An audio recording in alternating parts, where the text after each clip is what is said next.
गुप्त नवरात्रे होते हैं, थोड़ा ध्यान देंगे। दो गुप्त नवरात्रे होते हैं। एक गुप्त नवरात्रा यही माघ के महीने में आता है। श्रृंगी ऋषि ने इस गुप्त नवरात्रे का बड़ा वर्णन किया। श्रृंगी बाबा ने इस गुप्त नवरात्रे के बारे में बहुत कुछ बताया, बहुत कुछ।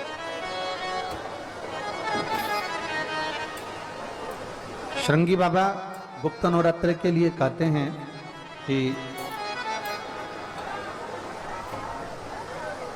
अगर इस गुप्त नवरात्रे के अंतर्गत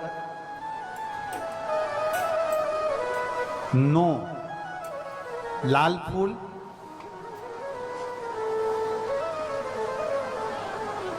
और 5 श्वेत पुष्प, ये दोनों, लोग कहते हैं गुप्त नवरात्रे में हम देवी की आराधना करें, गुप्त नवरात्रे में हम भगवान की आराधना करें, पर शिव महापुराण की कथा कर रही है, भगवान शंकर का चरित्र कथा है।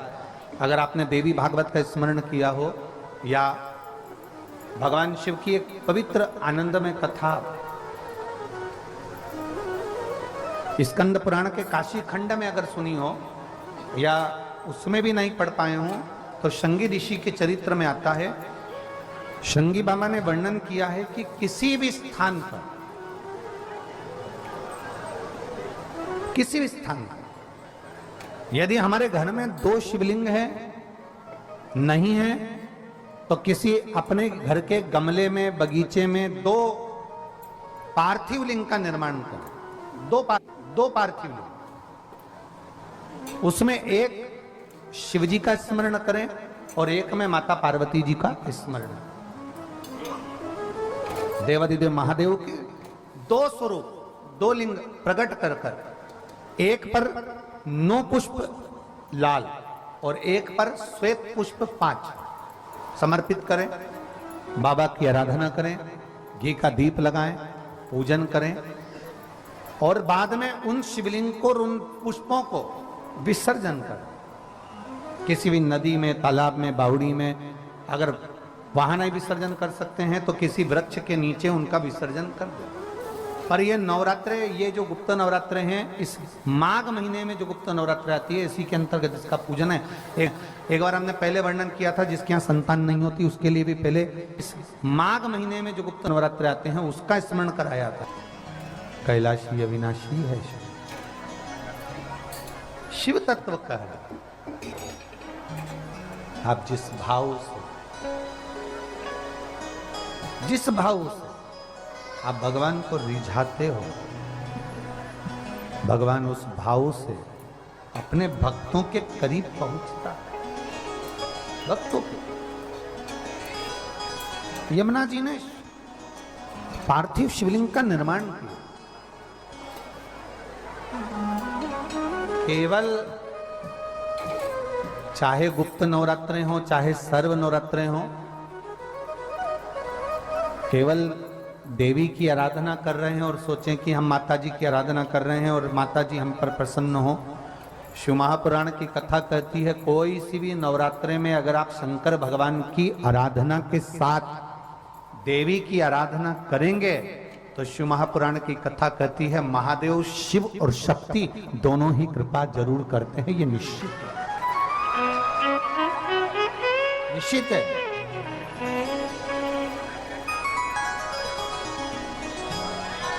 केवल एक शिव की आराधना कर लेना या शक्ति की आराधना कर लेना, हम शिव और शक्ति की दोनों की आराधना एक साथ करते, हम शिव और शक्ति की दोनों की आराधना, दोनों की आराधना। और हम तो दिन भी मौका लग जाए, कभी नवरात्रे पड़े, चाहे गुप्त नवरात्रे हो चाहे संपूर्ण विश्व को ज्ञात चैत्री और कुंवार के नवरात्रे हो, हर नवरात्रे में आप एक विशेष ध्यान रखें प्रत्येक नवरात्रे में कि हमें शंकर भगवान के शिवलिंग की पूजन करना। और एक और बात समझ लें, 2 शिवलिंग का निर्माण नहीं भी कर सकते हैं तो एक शिवलिंग का निर्माण करें और उस शिवलिंग के पास में ही एक छोटा सा मिट्टी का ढेला रखकर मां जगत जननी जगदम्बा का भी पूजन कर सकते। आपको नहीं बनाना 2 शिवलिंग, तो एक शिवलिंग, एक मिट्टी का थोड़ा सा। ऐसा नहीं है कि मेरी माता दुर्गा भवानी पिंडी के रूप में नहीं पूजाती है। अगर मेरी माता पिंडी के रूप में नहीं पूजाती तो वैष्णो देवी में 3 पिंडियां विराजमान नहीं हो पाती। जितने जितने शक्तिपीठ हैं, आप प्रत्येक शक्तिपीठ में दर्शन करने के लिए जाएंगे तो वहां पर भी आपको पिंडी का दर्शन होता ही है, प्रत्येक शक्ति। ऐसा नहीं कि मेरी मां पिंडी के रूप में पूजाती नहीं है, वो भी पूजाती है। आप जिस भाव से भजेंगे, जैसे हम कहते हैं हमारे शहर में, हमारे सीहोर नगर में कुबेरेश्वर धाम कंकर शंकर की भूमि है। मतलब वहां जो गया है वो कंकर शंकर की आराधना करने के लिए गया है, कंकर शंकर की पूजन करने के लिए गया है। जिस व्यक्ति का कोई कार्य सिद्ध नहीं हो रहा है, कोई कार्य अटक गया है, मिलन नहीं हो रहा है, कोई अदालत तक में बात पहुंच गई है और मालूम पड़े संबंध टूटने वाला है, लग रहा है कि ये ससुराल वाले नहीं रख रहा है, या लग रहा है कि ये संबंध हमारा खराब होने वाला है, उस व्यक्ति को ये व्रत 9 दिन के धारण कर लेना चाहिए, जो माता जानकी जी ने वाल्मीकि बाबा से पूछ कर करा था, जो माता सीता जी ने वाल्मीकि बाबा से पूछ कर करा था। तो वाल्मीकि बाबा ने कहा, जानकी अये सीते सुनो, एक व्रत है, एक उपवास है, एक व्रत है, एक साधना है, अगर वो तुम कर लोगी 9 दिन तक तो ये पक्का है कि तुम्हारे पति के दर्शन तुम्हें हो जाएगा और तुम्हारे पुत्रों को भी तुम्हारे पति का दर्शन हो जाएगा, उनके पिता का दर्शन। ठीक है, क्या उपाय? कहा शिव मंदिर में जाइए, पहले दिन 9 फूल कमल के हों, जो मिल जाए, परंतु एक जैसे फूल होना चाहिए। ये नहीं कि आज तुमने गुलाब का चढ़ाया, कल कमल का चढ़ा दिया, परसों गेंदा का चढ़ा दिया, नरसों चमेली का चढ़ा दिया, फिर रात रानी का चढ़ा दिया, ऐसे फूल ना चढ़ाए। एक जैसे फूल 9 दिवस तक।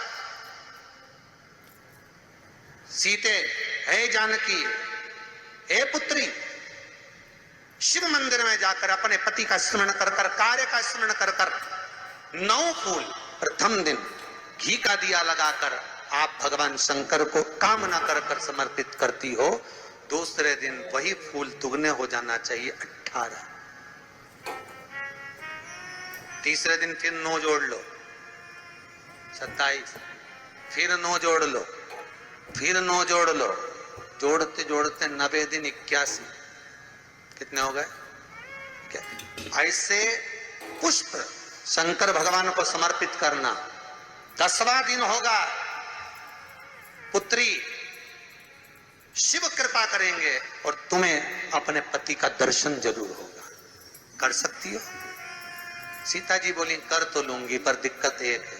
क्या? इतने में फूल चढ़ाऊं और फूल नहीं मिले तो? इतने में वहीं पर लव खड़ा हुआ था,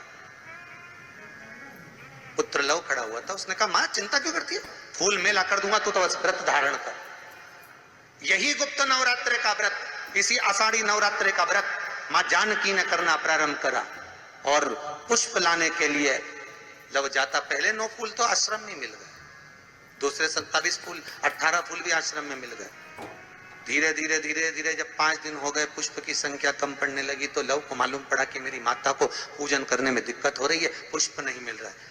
चिंता मत कर मां, अब तो कहीं से भी ला कर दूंगा तो दूंगा। और गया आलव, गया।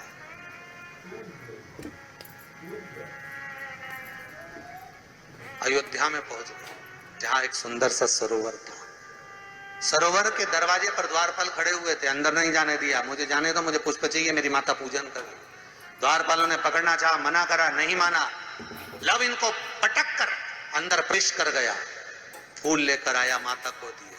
धीरे धीरे पुष्प आते रहे, चलता रहा। खबर पहुंच गई श्री राम जी महाराज के पास में कि कोई वाल्मीकि बाबा का शिष्य आता है और सरोवर के सारे कमल के फूल तोड़कर ले जाता है। बड़ा उद्दंड है, सैनिकों को मार देता है। सैनिक वो पड़े दूर। राम जी को सूचना मिली, आज 9वां दिन था, माता जानकी इंतजार कर रही है पुष्प आए। इतने में चारों तरफ सेना को लगा दिया गया कि आज सरोवर का एक पुष्प नहीं जाना चाहिए, और लव का युद्ध प्रारंभ हो गया उस अयोध्या के सरोवर पर। अंत में सबको पटक कर लव 81 फूल लेकर पहुंचे और मां से कहा, मां आज आखिरी का दिन है, शिव को रिझा ले। और माता ने शंकर भगवान को फूल चढ़ाया। 10वें दिन सूचना आ गई वाल्मीकि बाबा के पास में, तुम्हारा कोई शिष्य है लव, बड़ा उद्दंडी है, या तो उसको लेकर आओ नहीं तो हमारी सेना उसको पकड़ने के लिए आ रही है। और किस माता का पुत्र है उस माता को भी लेकर आना, और किस भाई का भाई है वो उसको भी लेकर आना। और गुरुदेव आपने बालक को क्या सिखाया कि वो इतनी उद्दंडता कर रहा, आप भी आना नहीं तो हम सेना लेकर पहुंचे।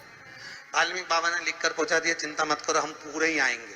वाल्मीकि बाबा को तो मालूम था व्रत पूरा हो चुका है तो दर्शन तो होना ही है, भले कैसे भी हो, भले लड़ाई से हो विवाद से हो, पर खबर तो आ गई ना, समझौता की कड़ी तो जुड़ गई ना।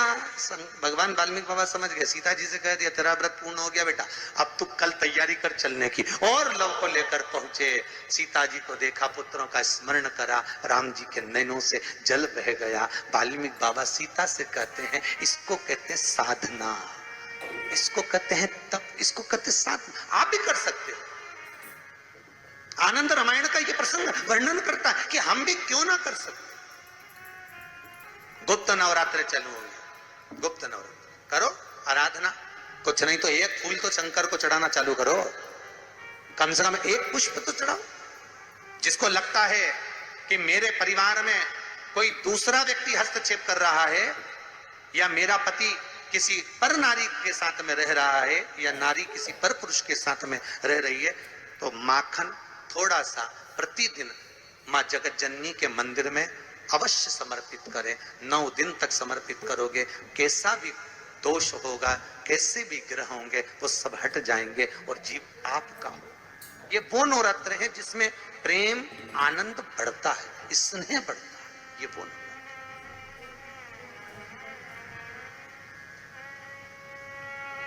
ये कोई साधारण नवरात्र नहीं है।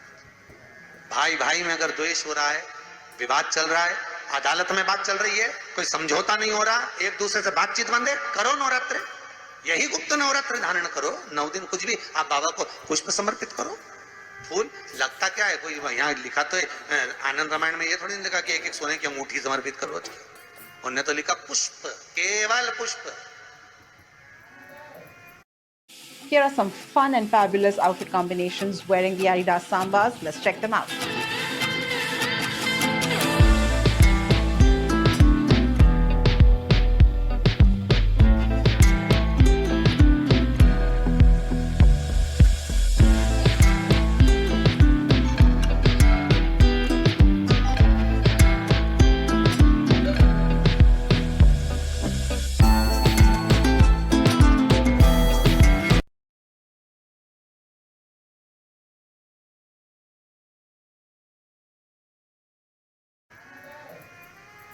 केवल पुष्प, इससे ज्यादा कुछ नहीं भगवान को दीजिए।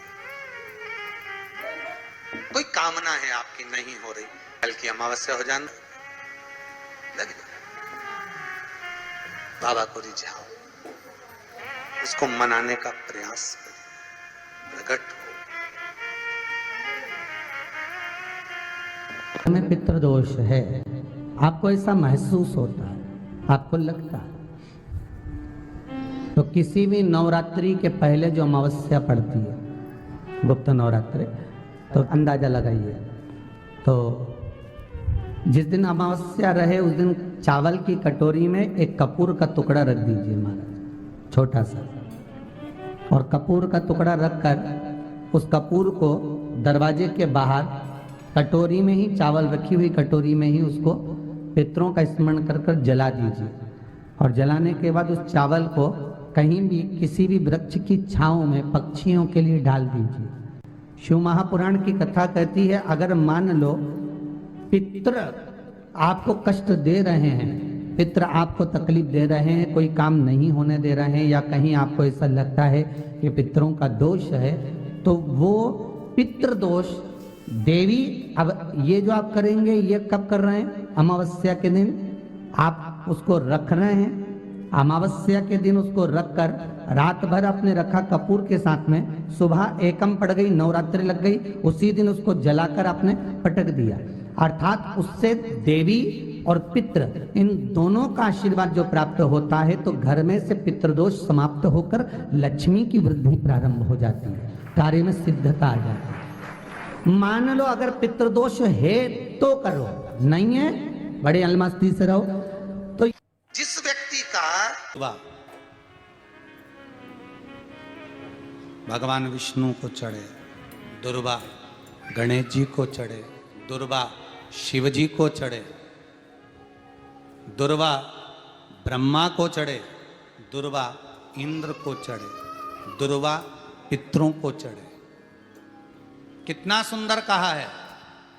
जिसके घर में पितृदोष प्रबल होता है, बहुत प्रबल पितृदोष है, तो उसके घर के जहां पानी का मटका रखा था, पितृदोष मालूम है ना? पितृदोष का लक्षण क्या होता है? 1 रुपए कमाओ, 1.25 रुपए खर्च हो, समझ लेना पितृदोष है। रात्रि को सो गए तुम, बड़े चक नींद आ गई तुमको, बहुत प्रेम से सो गए, सोने के 1.5 घंटे या 2 घंटे बाद तुम्हारी नींद खुल जाए और कम से कम आधे घंटे तक तुमको भूख लग रही हो, समझ लेना पितृदोष है। सोकर उठने के बाद में जैसे ही 1-2 घंटे की नींद हो गई और अचानक नींद खुल गई और तुम्हें भूख लग रही है,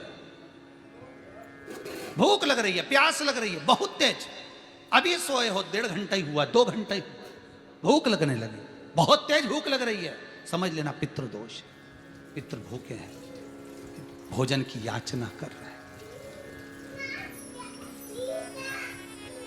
भोजन की याचना। सोने के बाद तत्काल नींद खुले 2 घंटे के बाद भूख लगे, उसका भी एक समय बताया है महाराज ब्रह्मवर्ता पुराण के अंतर्गत कि रात्रि को सोने के बाद में 1 घंटे की नींद हो जाए और उसके बाद में 2 घंटे के अंदर वापिस नींद खुल जाए और भूख लगने लगे, तो समझ लो पितृ भूखे हैं, भोजन मांग रहे हैं, अन्न मांग रहे हैं, पितृदोष है।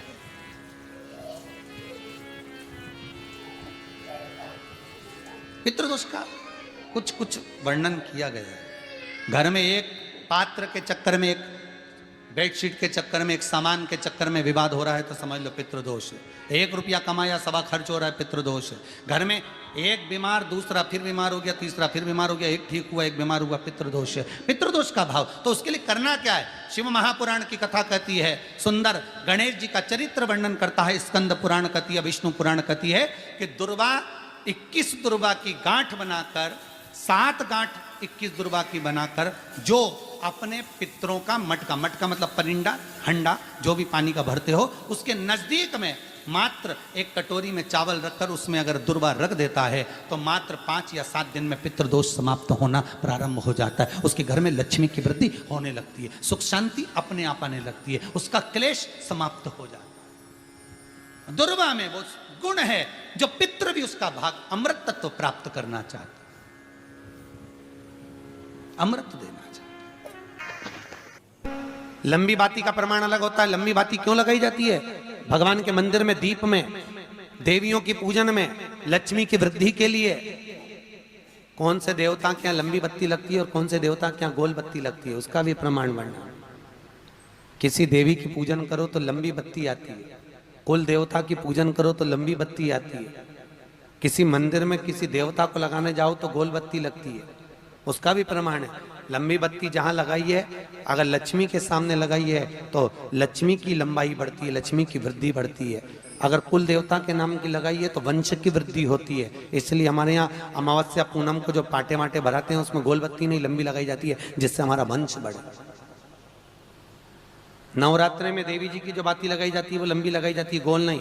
क्यों? क्योंकि जिससे माँ हम पर कृपा बना कर रखे, हमारा वंश खूब बढ़े, हमारे यहाँ लक्ष्मी की वृद्धि हो। स्थिर बाती गोल बाती लगाई जाती है ब्रह्मा के मंदिर में, इंद्र के मंदिर में, देवता के मंदिर में। तुलसी के सम्मुख में लंबी बाती नहीं लगती, तुलसी के सम्मुख में गोल बाती लगाई जाती है महाराज, जिससे स्थिरता का भाव केंद्रित हो। स्थिरता भाव